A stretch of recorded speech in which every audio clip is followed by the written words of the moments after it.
Bryx for Racjonalista.tv, and I have a privilege to present Gary McLelland, the Chief Executive of IHU and also a member of HSS, Humanist Society Scotland.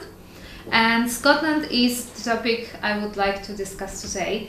In the sense of a situation for atheists, non-believers, humanists in Scotland, is it in any way different from other parts of UK?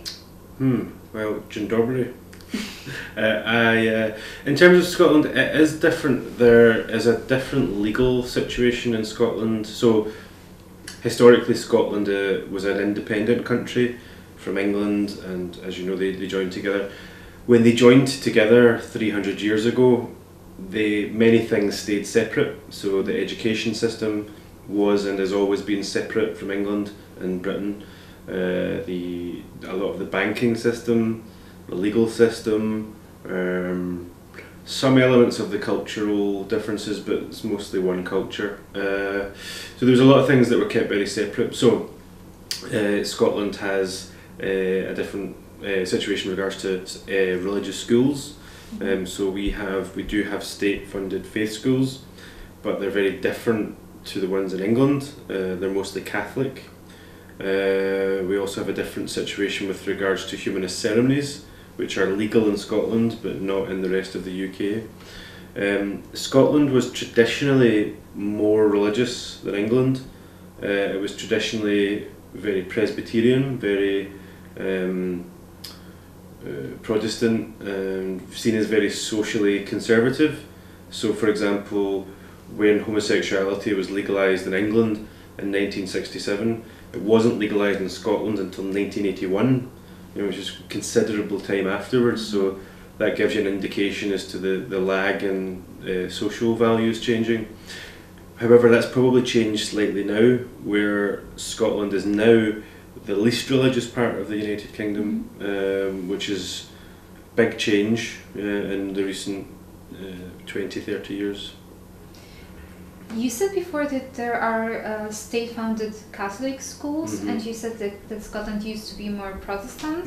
So how does it relate? So obviously everybody was Catholic until the Reformation. Wow. So obviously there was traditionally in the Highlands and so on, Catholicism stayed quite strong. Also the Reformation was semi-political in Scotland, in the sense that the Catholic kings of Scotland, the original kings of Scotland, what was called the Stuart kings, they were all Catholic. They had an alliance with the Catholic kings in France, whereas the English kings, after Henry and so on, became Protestant and converted to Protestantism. So part of the conflict in the Reformation was to do with the different monarchies. So when the kingdoms of Scotland and England were unified, they were unified under a Protestant monarchy rather than a Catholic one. So a lot of the regions in the Highlands and so on didn't accept this, and they stayed true to what they saw as the Catholic monarchy. So anyway, that's a long way of saying that when after the Reformation, Protestantism quite quickly became the dominant religion in Scotland, and it was very influenced by what was happening across in Scandinavia. So it became a very democratic, Presbyterian form of Protestantism, which was and is still the majority religious view. But the reason for having Catholic schools is because although there was an original strong Catholic community in the Highlands and some of the Western Islands, when we started to get a lot of immigration from Ireland, that would have been late 19th century, early 20th century, a lot of immigration from Ireland, they all came in, the vast majority of them were Catholics. That's where a lot of my family came from, Irish Catholics. And the treatment of Irish Catholics in the 1920s and 30s in Scotland was truly appalling. It was dreadful. In places of Glasgow, there was signs on the door, and it used to read, no blacks, no dogs. This is if you were renting a house. No blacks, no dogs, no Irish. In the 30s? Yeah. And for example, the state church, or the what we call a national church of Scotland, it's not a state church in the way the Church of England is a state church. It's a national church, which is a boring difference. But anyway, they had a policy, I think it was 1928, which the policy was that they regretted the menace of the Irish race to the racial superiority of Protestant Scots.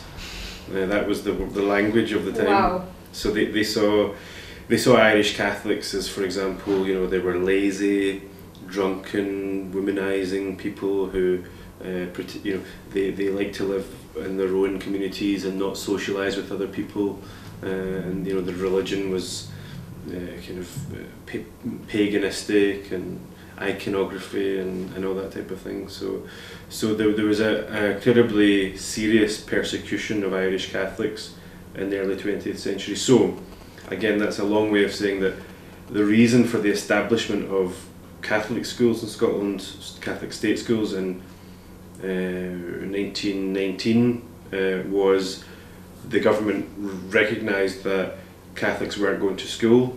If they did go to school, they were dropping out. If they were even stayed in school, they were getting very poor results. A lot of places didn't hire Catholics. So, for example, in Scotland, you'll often find, maybe not so much now, but in recent past, you would find a disproportionately high number of Catholics working in government jobs, because it was the only jobs they could get, because private employers would discriminate against them, for example. Anyway, so yeah, that's the reason for the establishment of Catholic schools. It was meant to be a system to positively discriminate in favour of the Irish Catholic community, to try and help combat the prejudice that they'd faced after immigration. So in that way, it's difficult. That's a complication for us as humanists to campaign against it, because I recognise the genuine value in what people were trying to do, you know. But did those schools actually help? Yeah, so I mean, well, that's an interesting question actually. I haven't really thought about that. So it's true to say now that the performance of Catholics in education and society is much better. Whether that's directly related to the Catholic school system is a question that I've actually never thought about. So it could be that's one where you have to be careful of causation and correlation, I guess. So I don't know. The other thing is, because of the persecution of Catholics, the question of Catholic schools has become a very politicised question in Scotland. So anytime if I was on the television once talking about Catholic education, and I was shut down and criticised by a lot of people for being a bigoted, anti-Irish, intolerant, sort of Protestant racist, if you like. And you know, I tried to explain to people that I actually am from a Catholic family, and I was raised from an Irish family. I was raised Catholic, but the people don't understand. But a lot of the criticism of the Catholic school system is perceived as bigotry against Catholics. I understand. And these are the only type of religious schools that are funded by the state? So there's, which I think in all there's about 300, 400 something, 367 or something, I can't remember exactly, faith schools in Scotland, and all of them except 4 are Catholic, and the other 4 are 3 Episcopalian, which is the Church of England essentially, Anglican Church, 3 Episcopalian, and 1 Jewish school run by the state. There's also other private schools. There's like an Islamic private school, but these are the state ones. There was attempts maybe 4 years ago to set up a Islamic school in Glasgow, but it never finished. It never succeeded. So yeah, so essentially they're all Catholic except for these 4 examples. But you also have, of course, public schools, well, or not really. Yes, sort of. So in Scotland, this is a complicated one to explain. There's essentially no secular schools in Scotland. So what they have is the language of the law says denominational or non-denominational, which I don't know if that translates, if you can understand the difference, but denominational means it refers to one specific type of religion. So in this case, denominational would mean Catholic. Non-denominational is meant to mean generally Christian, but not one specific type of Christian. Does that make sense? Yes, but does it mean that there are religious classes and other prayers before the lessons and all that? Yes. Yeah. So the Catholic denominational schools and the other strange examples, but let's talk about Catholic schools. They're required to have a Catholic mass. They'll have a priest in their school. Most of them will have a chapel or a small chapel in the school. They will go to mass. They'll go to Easter mass. They'll have carol songs and statues of Jesus, and it'll be, you'd recognise it as a Catholic school.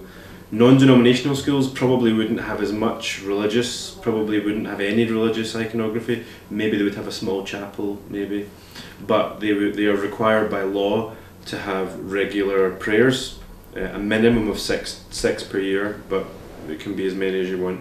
They're required to have a chaplain from... Prayers of which type then, if there are people from different traditions, or... This is the interesting point. So basically the law says acts of worship. Okay, so the law requires the school to provide acts of worship, religious observance. It doesn't specify which type of religion. Now the law that requires that, I think it's, I may be wrong on the exact date, but the law comes from, I think, it's 1872. Okay, the law that requires the religious observance.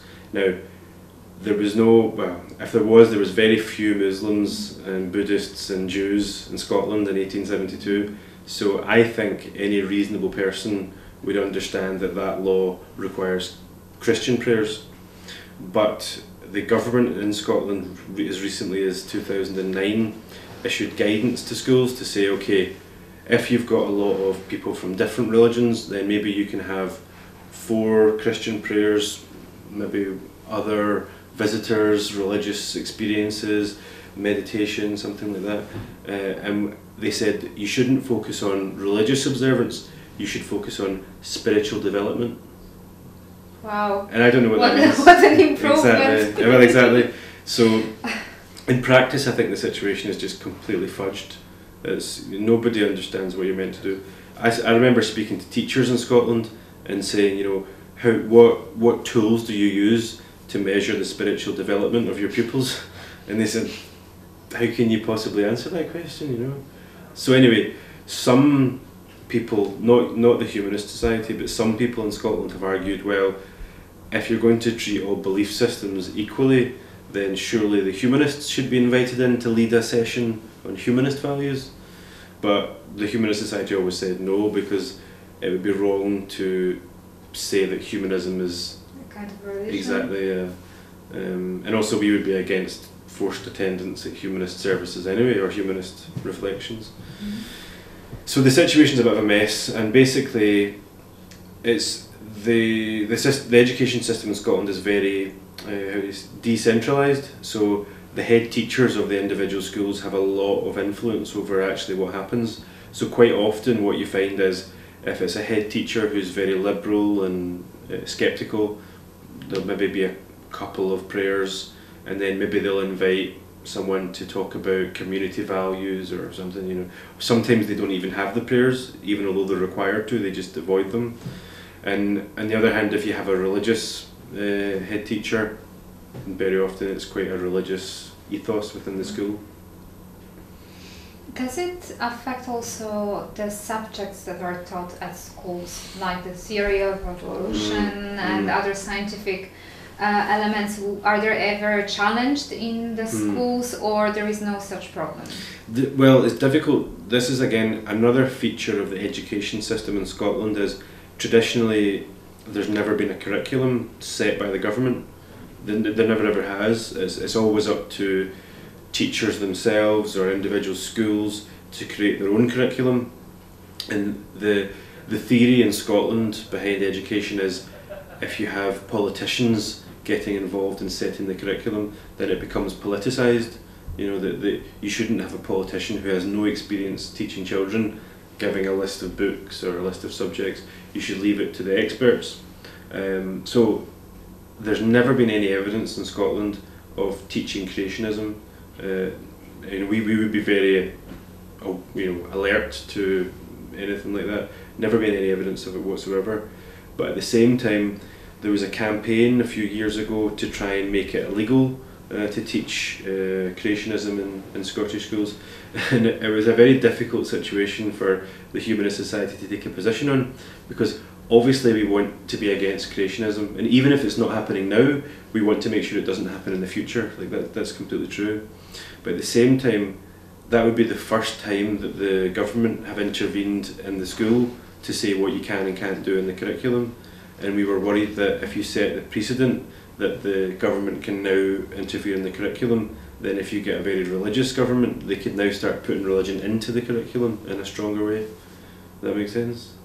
Yes, but it's so much different from what we have in Poland. Really? Because we actually have a system which is centralized. We have exactly like ministerial directives of what should be taught for every subject. Really? Wow. So. And I see also the good points in that, because in this way you actually make sure that wherever the person is going to school, be it in a big city or in a small village, there are some basics that these children will be taught.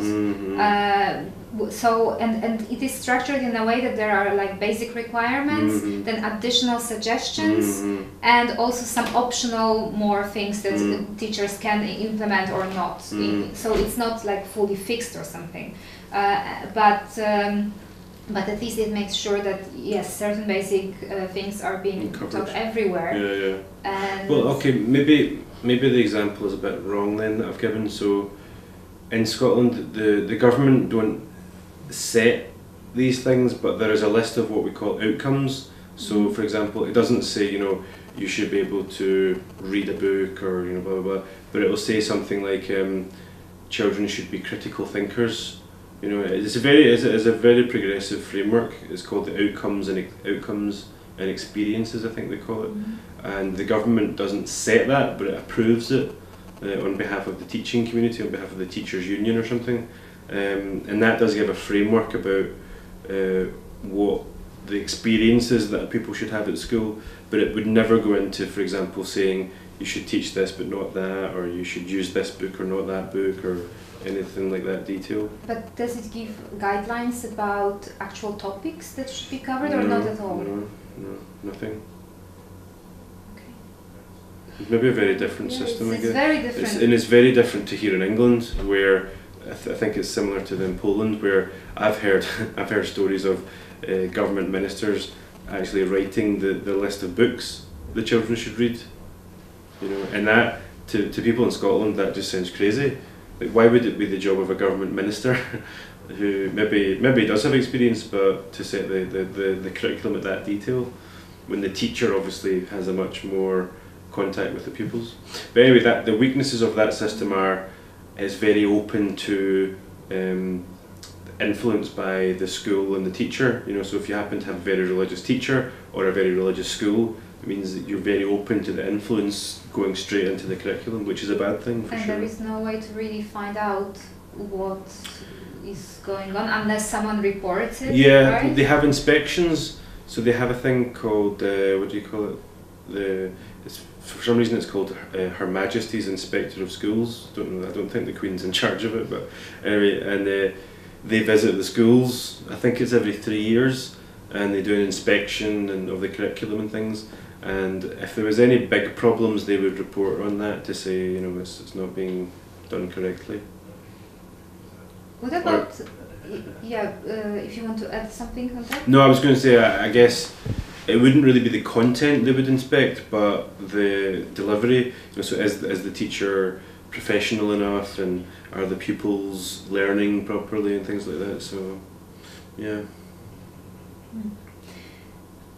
It's really interesting how many different ways the education system can look like. I was wondering, when it comes to the Church of Scotland, so there is also this national church, Protestant church, right? What's its influence on legislation in Scotland, on other parts of life apart from education? So yeah, the Church of Scotland I find it very interesting, right? But it's a very obscure legal position it has. So the Humanist Society Scotland I think it was 2015, published a report called Religion in Scots Law, and we basically concluded that the Church of Scotland is not a state church, because it's an open question whether the Church of Scotland is a state church or not. Nobody's very sure of its actual legal position. Part of the reason for that is because, as I said, when Scotland joined with England, although we retained a separate legal system, we gave up the legislature, so all of our laws were created in England. So it meant actually that very few laws were created to update the legal system in Scotland. So you had a situation where the legal practice of what actually happened in the court system and the churches and so on evolved sort of differently to the actual law. So you had the law operating out of sync with reality in certain ways, which is a kind of bizarre situation. Anyway, that is to say that the situation with the law in Scotland is there's a Church of Scotland Act, I think it's 1921, which requires there to be a Church of Scotland. So it's required to exist, but it's not given any money by the state, so the state doesn't pay for it. Occasionally they'll give them grants to fix the roof and things like that, but that's not because they're established. Anybody would get that had old buildings. So the influence they have, I guess, is strong because, as I said, when Scotland for 300 years didn't have a legislature, the Church of Scotland acted as a cultural legislature. So every year they have a thing called a General Assembly, and they would get together and discuss important issues of the day, and they would vote on resolutions and motions, just like our General Assembly. And it was the biggest voice of cultural expression in Scotland without having a legislature. So in many ways it had a very significant cultural impact, even although it didn't have any legal privileges. So an example would be very often the Queen would actually come and participate in the General Assembly, or the Prime Minister, or very important people from the United Kingdom government, or the Scottish.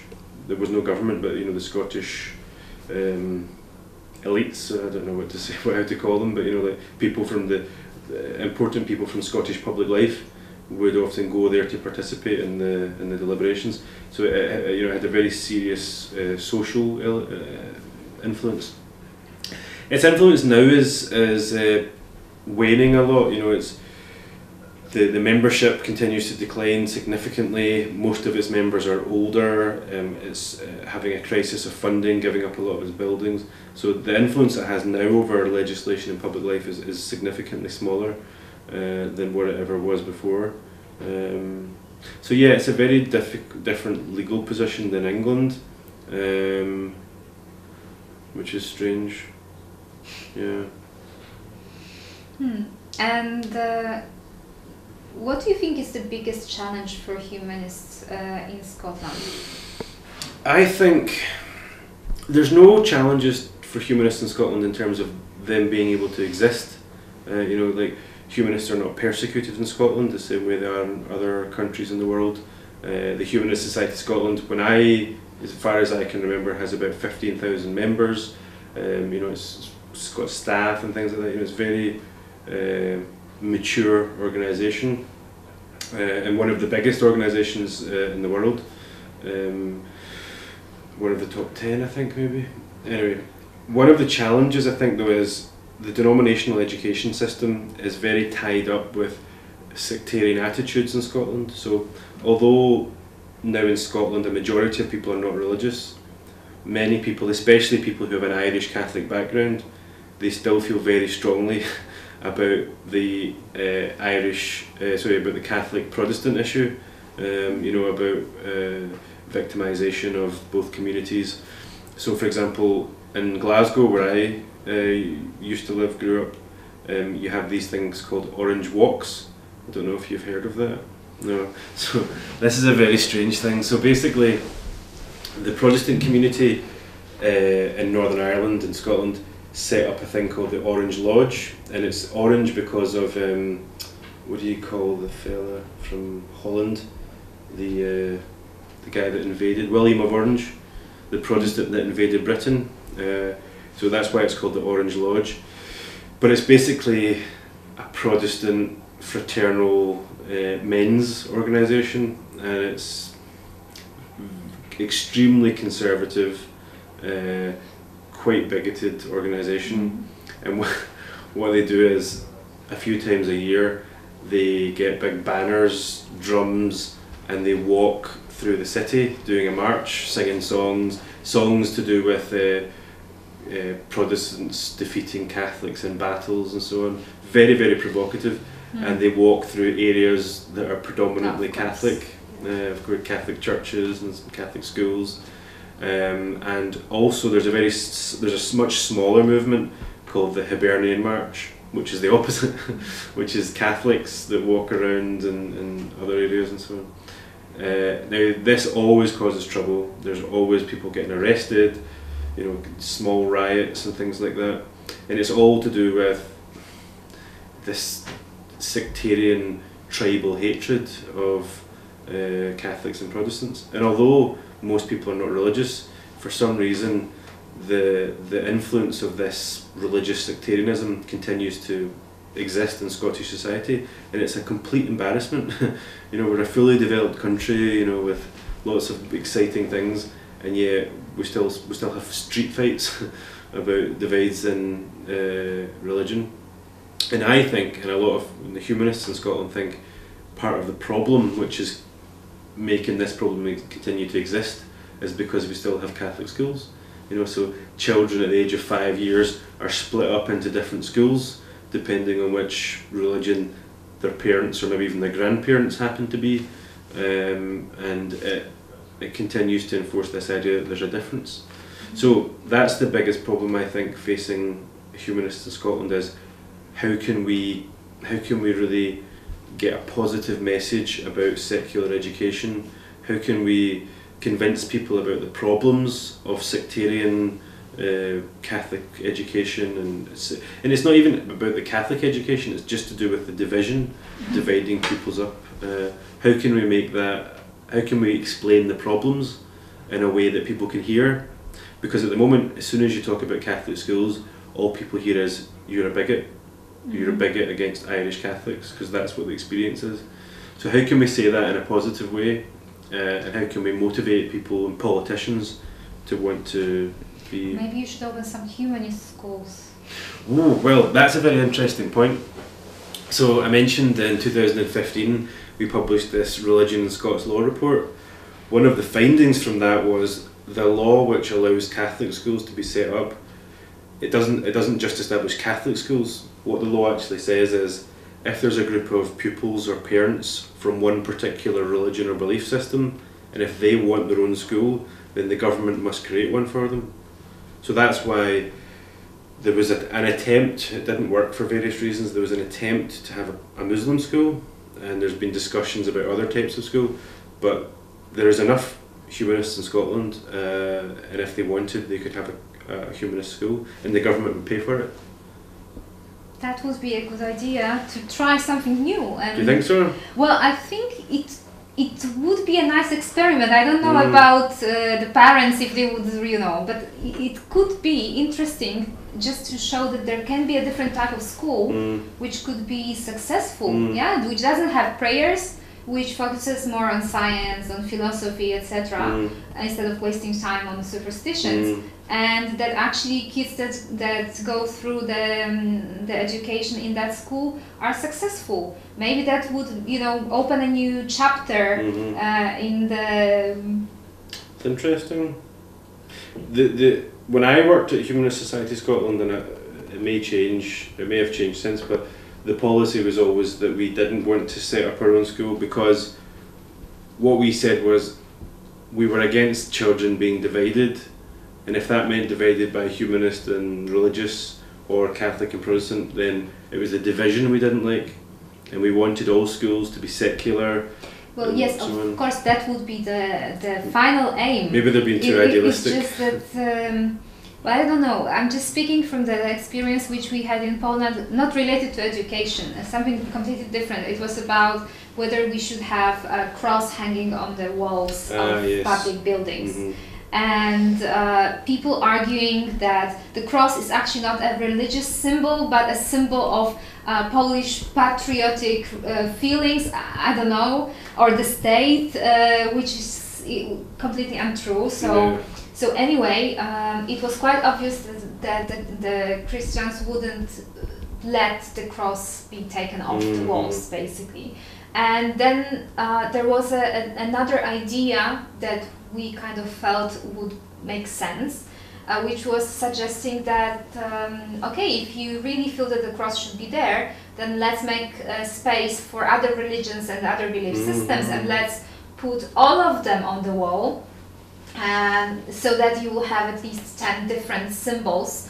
And the thing is that this somehow actually made some people take the cross off the walls, because it was worse to have other people there, than to have just an empty wall. And this, in my opinion, it was quite a nice lesson of what secularism is about. That an empty wall is just an empty wall. It doesn't mean that you cannot still have your own beliefs, right? You cannot have your own religion if you want.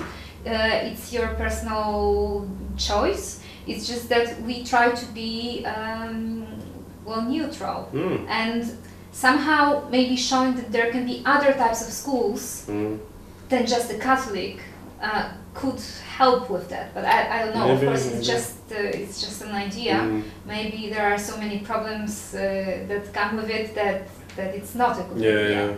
But it's an interesting idea. I don't know. I mean, I can see the point. Maybe I'm too idealistic, but I think I still would be sad to see. I mean, I take the point about it would be very good to show in practice how a humanist school could run. You know, a school based on the values of inclusiveness, skeptical inquiry, science, critical thinking. I would imagine, although people in Germany and Belgium and so on, they have experience with humanist education. I don't, but I would imagine that in a humanist school you would still teach about religions, critically teach about different religions, history of religions, and that there are various religion systems, etc. Actually, of course, what I meant was not creating divisions by your humanist parents will send you to this school, and so you cannot be friends with kids from another school, but more that it could be open, a school that will be open for everyone, not only for parents who are humanists. And somehow maybe like the humanist ceremonies, which attract more and more and more people, the humanist school might attract more and more people, because they would recognize that it's actually good education. These are very good arguments. Well, thank you very much, Gary, for this very interesting lecture actually on the Scottish history. I was not aware that Scotland has such a completely different system than we do, so I find it very informative, and I will be checking what's going on and if there are any changes to the situation. Sure. Thank you. You're welcome.